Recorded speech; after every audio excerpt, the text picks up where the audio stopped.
Hola, en este video revisaremos algunos conceptos básicos sobre estereoquímica, particularmente el concepto de estereoisómeros y unidades estereogénicas.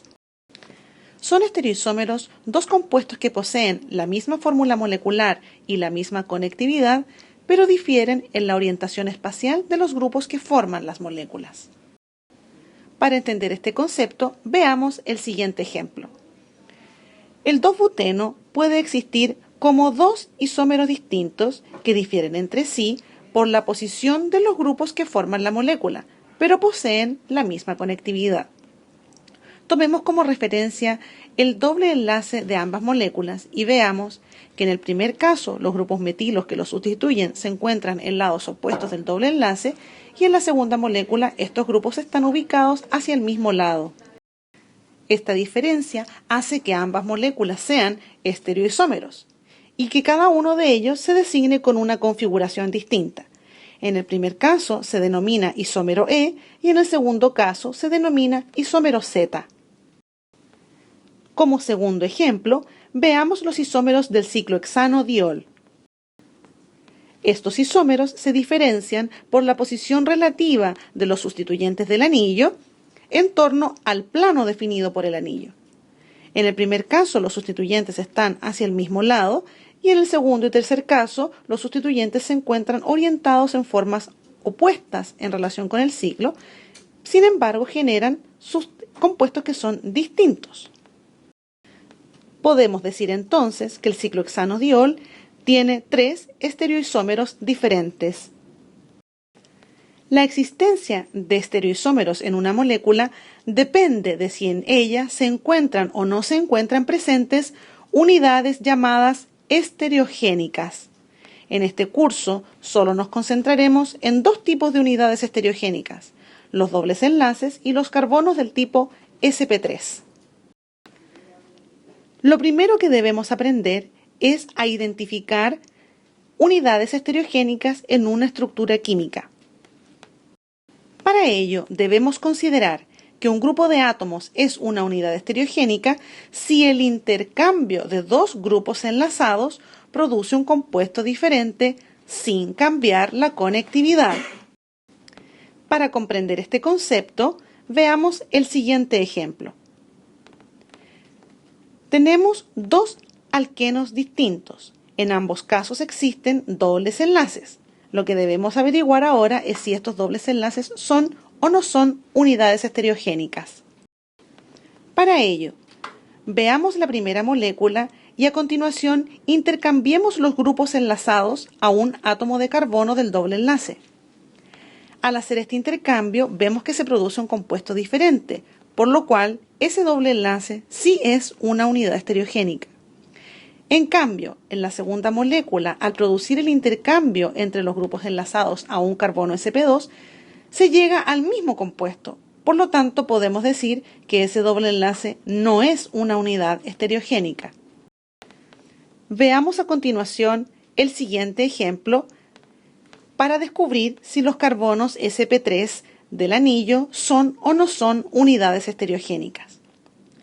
En este caso vemos que el intercambio de cualquiera de los grupos unidos a esos carbonos sp3 produce compuestos distintos. Por lo tanto, podemos decir que ambos carbonos sp3 son unidades estereogénicas. Veamos que algo distinto ocurre en el siguiente ejemplo, donde el intercambio del grupo metilo desde una posición hacia adelante a una posición hacia atrás del anillo genera un compuesto que es equivalente al primero. Esto lo podemos notar tomando un eje vertical y girando en 180 grados el segundo compuesto. Vemos que obtenemos un compuesto idéntico al original. Ya que el intercambio de los grupos unidos a un carbono sp3 no produce un compuesto distinto, podemos decir que ese carbono sp3 no es una unidad estereogénica. Si un doble enlace se identifica como unidad estereogénica, esta unidad puede tener configuración E o Z, tal como habíamos adelantado. Veamos el siguiente ejemplo. ¿Cómo podemos saber si la configuración de este alqueno es E o Z? Para ello, debemos seguir un conjunto de pasos ordenados. En primer lugar, dividimos la molécula separando los dos carbonos sp2, tal como se indica en la figura. A continuación, asignamos el número atómico del átomo directamente unido a cada carbono sp2. En este caso, el hidrógeno tiene un número atómico de 1 y el carbono del grupo metilo tiene un número atómico de 6. Luego, al grupo que tiene el mayor número atómico, le asignamos la mayor prioridad. Y hacemos lo mismo con el carbono sp2 que está al lado derecho. En este caso, el flúor tiene un número atómico 9, el oxígeno un número atómico 8, y esto significa que la mayor prioridad la tiene el flúor. A continuación, nos quedamos solo con los grupos de mayor prioridad e intentamos decidir cómo se ubican esos grupos en relación con el plano definido por el doble enlace. En este caso, ambos grupos de mayor prioridad se encuentran hacia el mismo lado del doble enlace, por lo cual corresponde asignar para ellos una configuración del tipo Z. Una situación diferente se obtiene para el isómero de este compuesto, en el cual los grupos de mayor prioridad se encuentran en lados opuestos del doble enlace, con lo cual su configuración corresponde a E. Por otra parte, si una unidad estereogénica corresponde a un carbono tetraédrico, la configuración de esta unidad puede ser R o S. Veamos el siguiente ejemplo. Sabemos que el carbono central de esta molécula es una unidad estereogénica porque el intercambio de cualquier par de grupos en esta molécula genera un estereoisómero diferente. Ahora lo que debemos hacer es identificar si la configuración de ese carbono central es R o S. Para ello, en primer lugar, asignaremos las prioridades de los grupos unidos a ese carbono sp3 de acuerdo al número atómico del átomo directamente enlazado al carbono tetraédrico.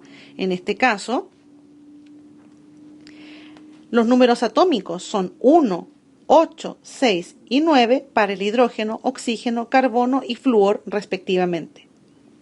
A continuación, tomaremos las tres primeras prioridades, con mayor número atómico, es decir, flúor, oxígeno y carbono, y les asignaremos un número, tal como se muestra en la siguiente imagen. El flúor se le asigna el número 1, el oxígeno se asigna el número 2 y al carbono se asigna el número 3. A continuación, se realiza un trazo imaginario que une las tres primeras prioridades, de modo que la cuarta prioridad quede lo más lejos posible del observador. En este caso, al realizar este trazo, se obtiene un trazo circular que avanza de izquierda a derecha. Si el trazo va hacia la derecha, la configuración del carbono tetraédrico es R. En cambio, si el trazo va hacia la izquierda, la configuración se denomina S. En este caso, entonces, podemos afirmar que el carbono tetraédrico tiene una configuración del tipo R. Y si estuviéramos, en cambio, frente al otro estereoisómero de este compuesto, su configuración sería S. Más adelante en este curso, trabajaremos asignando configuración a carbonos tetraédricos en moléculas más complejas, como las que se muestran en esta figura.